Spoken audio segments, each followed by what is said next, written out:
జగిత్యాలలో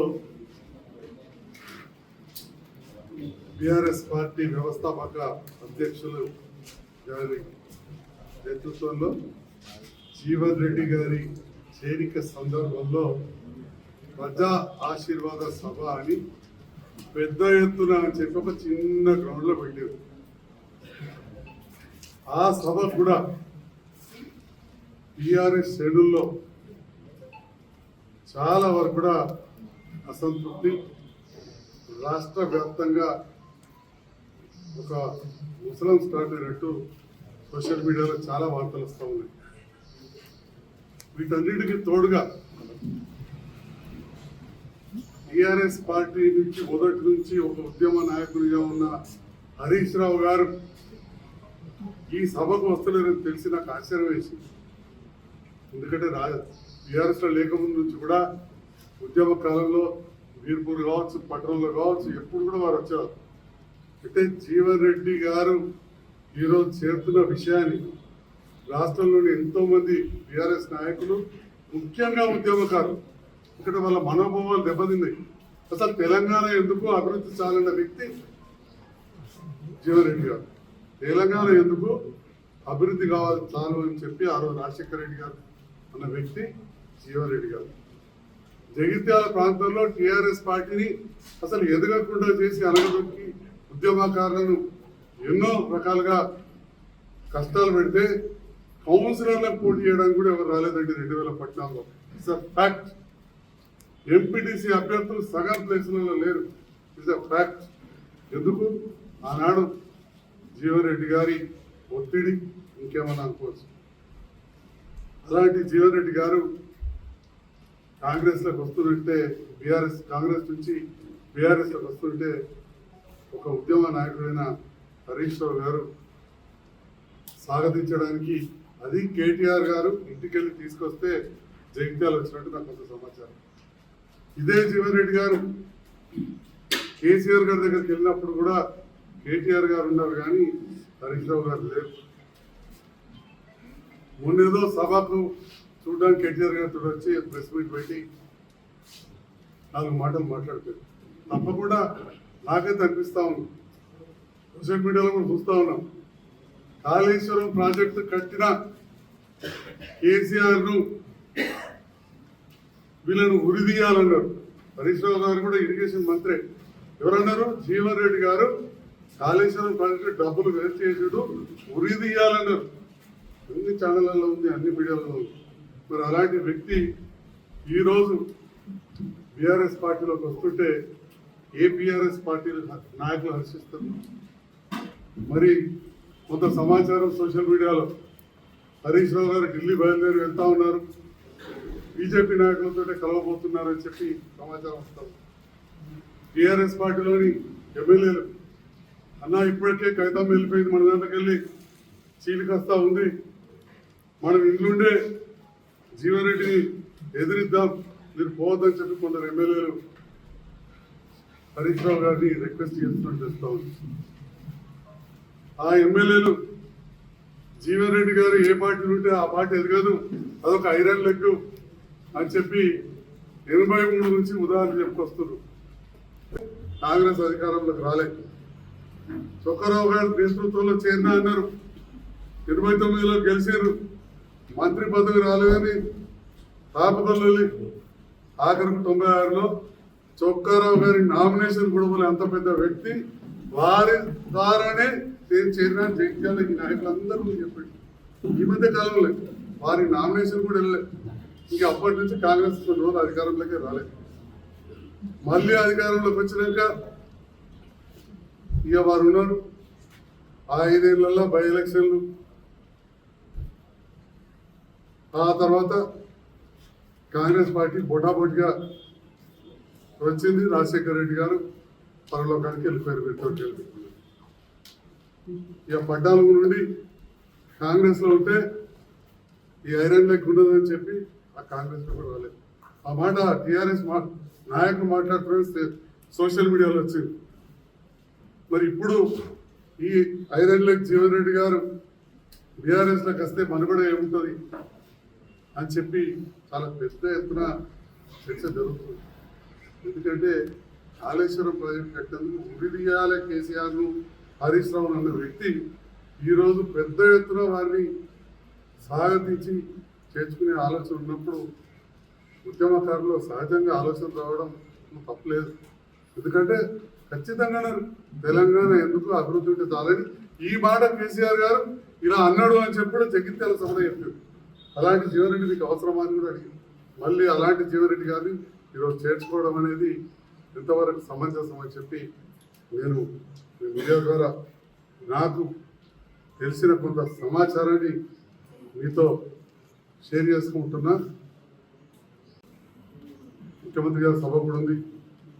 కాళేశ్వరం పునరుద్ధరించాలనే ఆలోచన ఇవ్వాలని కాదు, అది కూలిపోయిన తెల్లారెడ్డి నుండి కూడా ఎన్డీఎస్సీ కమిటీ వేసి ఉత్తమ్ కుమార్ రెడ్డి గారు, ముఖ్యంగా గౌరవ ముఖ్యమంత్రి గారు శ్రీ రేవంత్ రెడ్డి గారు అలాంటి కూడా ఆలోచన చేస్తున్నారు.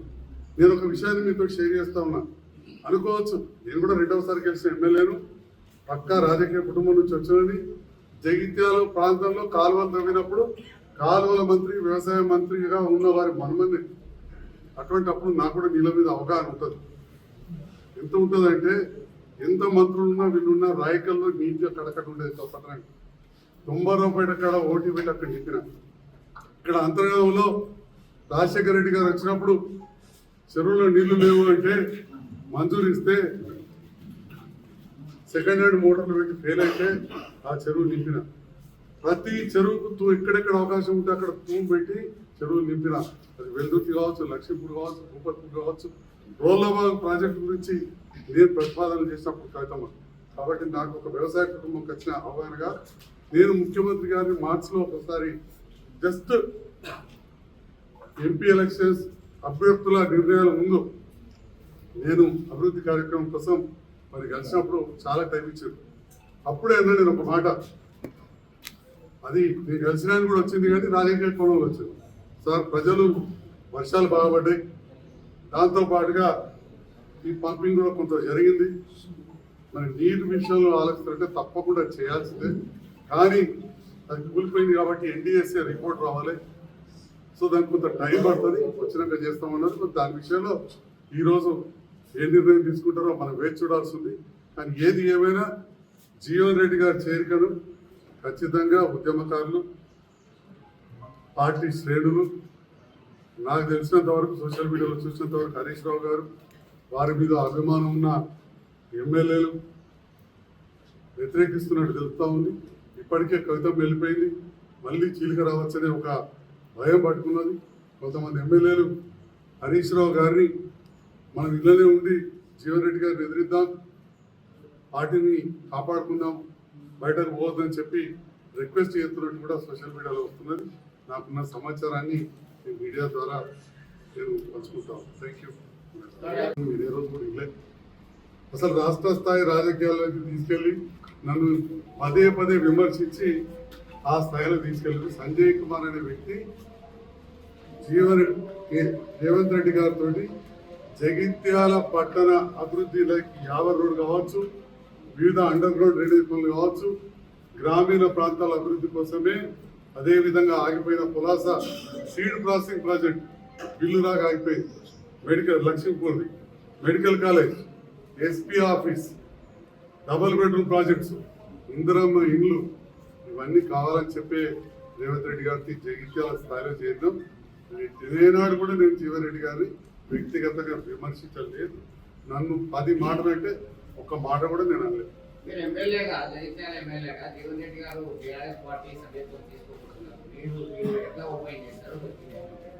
అది వారిస్తాం, కానీ బీఆర్ఎస్ ఉద్యమకారులు మాత్రం ఎవరు కూడా యాక్సెప్ట్ చేయరు. ఎందుకంటే నేను గౌరవ ముఖ్యమంత్రి రేవంత్ రెడ్డి గారితో కలిసి పనిచేస్తున్నప్పటి నుండి కూడా కొంతమంది బీఆర్ఎస్, కొంతమంది మాత్రమే, ఎందుకంటే మీరు చూసారు నా ఇంటర్వ్యూకి వచ్చినా మాట్లాడినా చాలా కొద్దిమంది, మెజారిటీ నాతోనే ఉన్నారు. కొంతమంది బీఆర్ఎస్ శ్రేణులు వ్యతిరేకించి చూసారు. నేను క్లియర్గా చెప్తా ఉన్నా, ఈరోజు కూడా చెప్పిన మీడియాకు, నేను కాంగ్రెస్ ప్రభుత్వంతో కలిసి పనిచేస్తున్న అభివృద్ధితో. సో బీఆర్ఎస్ శ్రేణులు ఆటోమేటిక్గా ఎవరైతే అనుకుంటారో వారు వ్యతిరేకిస్తారు. అలా డౌట్ ఏముంది? చాలాసార్లు మీడియాలో వచ్చింది కదా, ఇది కొత్త కాదు కదా. ఈరోజు మరి ఇప్పటికిప్పుడు ఇక్కడికి రాకుండా ఢిల్లీ వెళ్తున్నారంటే చాలా మందికి అదే అనుమానం వస్తుంది. ఎందుకంటే కేసీఆర్ హరీష్ రావు గారి సభ 1,00,000 మందితో ఎక్కడైనా జరగక చూసారా? ఎప్పుడైనా చూసారా ఇంత పెద్ద సభ హరీష్ రావు గారు లేకుండా జరగడం అనేది? ఎవరైనా చూసారా? మీరు అందరు కూడా పెద్ద రిపోర్టర్స్ ఉన్నారు, మీరు అందరూ